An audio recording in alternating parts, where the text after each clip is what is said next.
හැමෝටම ඉතින් අලුත් දවසක්. අදත් පුංචි වීඩියෝ එකක් ගෙනාවා ස්විට්සර්ලන්තේ. ලස්සන වීඩියෝ එකක්. ඉතින් අද ගමන යන්නේ ලක්සම්බර්ග් පැත්තට ස්විට්සර්ලන්තය හරහා.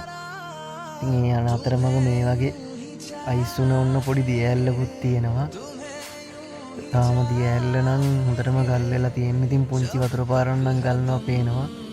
මේක ඉතින් සාමාන්‍ය තත්ත්වයට එන්න තව සතියක් දෙකක් යයි. ලංකාවේ වගේ පොඩි නයින් ආච්චකට හැඩයට තියෙන පොඩි පාලමක් තියෙනවා. ඉතින් ඒකත් බලාගෙන අපි යන්න හදන්නේ මේ තියෙන කන්ද ඇතුලෙන්. ඉතින් මේක නම් ගොඩක් කට්ටිය දන්නවා, ටිකක් ප්‍රසිද්ධ වුමක්. මේ වමගේ ස්විට්සර්ලන්තේ තියෙන්නේ කිලෝමීටර් 17ක් තියෙනවා. ඉතින් මේක මේ කන්ද ඇතුලෙන් තමයි යන්නේ. මේ හා සමානව තවත් උමකක් තියෙනවා කිලෝමීටර් 57කට වැඩි මං හිතන්නේ. ඒක නම් මං දන්න තරමින් ඒක තමයි ලෝකෙ ලොකුම උමග කියලා දැනට සඳහන් වෙලා තියෙන්නේ. ඉතින් ඒකේ කෝච්චියෙන් විතරයි යන්න පුළුවන්. අපි ඉතින් ට්‍රක් එකකින් යන්න පුළුවන් මේ උමගේ යමු අනිත් පැත්තට. ඉතින් උමකට ඇතුළු කරනකොට පැයට කිලෝමීටර් 80ක වගේ වේගෙන් තමයි එළියට යනකම් යන්න තියෙන්නේ. ඉතින් මේකේ ලොකු වීඩියෝ එකක් ගන්න බෑ, මොකද වෙලා යන හින්දා මම පුංචි වීඩියෝ එකක් ඇල්ලක් දැම්මා. ඉතින් උමගෙන් එළියට එනකොට මේ විදිහට තියෙන්නේ. මෙතන එළියට ආපු තැන ඉඳලා ටිකක් ලොකු පල්ලමක් තියෙනවා. මේ පල්ලම වල ඉතින් 100ට ප්‍රමාණි ගොඩක් සඳහන් කරලා තියෙනවා. මේ පල්ලම නම් 105යි කියලා මෙතන බෝඩ් එකේ දාලා තියෙන්නේ. ඉතින් මේ 105 තියෙන කිලෝමීටර් ගාන කිලෝමීටර් 2ද 10ද 20ද ඒ වගේ සඳහන් කරලා තියෙනවා. මේ වගේ ඉතින් පුංචි මං නම් ගොඩක් තියෙනවා. මේක සාමාන්‍යයෙන් ටොන් 20 වගේ ලෝඩ් එකක් කරගෙන පැයට කිලෝමීටර් 80කට වගේ යන්න පුළුවන් විදිහට තමයි ගොඩක් හදලා තියෙන්නේ. ඉතින් ස්විට්සර්ලන්තේ කියන්නේ හරිම ලස්සන රටක්. මම ට්‍රක් එකේ යනකොට බලන්න ආසම කොටස තමයි මේ ටික.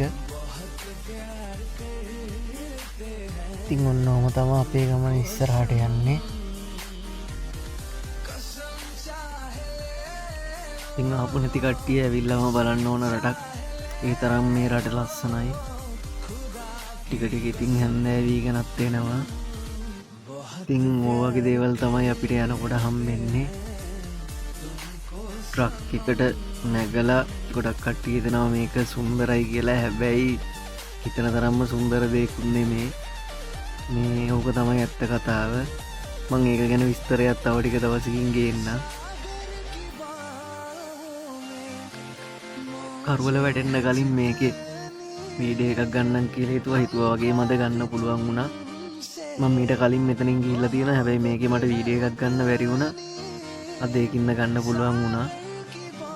දහසත් මාර ලස්සනයි. කරුවල වැටිගෙන එන්නේ දැන් ටික ටික. ඒකින්ද ඒකත් මාර ලස්සනයි. ඉතින් මේ අන්න ඔය විදිහට තමයි ඉතින් රූපේ මගේ ඇල්ලයක්. ඉතින් කණ්ණාඩිනුත් මම බලාගෙන ගියා. ඒ තරම් ලස්සනයි. ඒක වැහගෙන යනවා. අහසෙත් ඉතින් එක එක පාට තියෙනවා. දවසින් දවස ඉතින් අපේ ඇස් වලට එක එක දේවල් තමයි දකින්න හම්බෙන්නේ.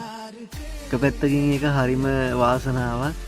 තව පැත්තකින් ඒක නොලැබීමක්.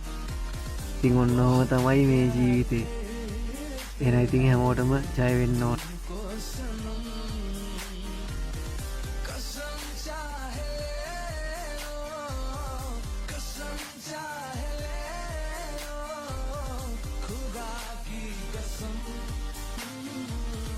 बहुत प्यार कर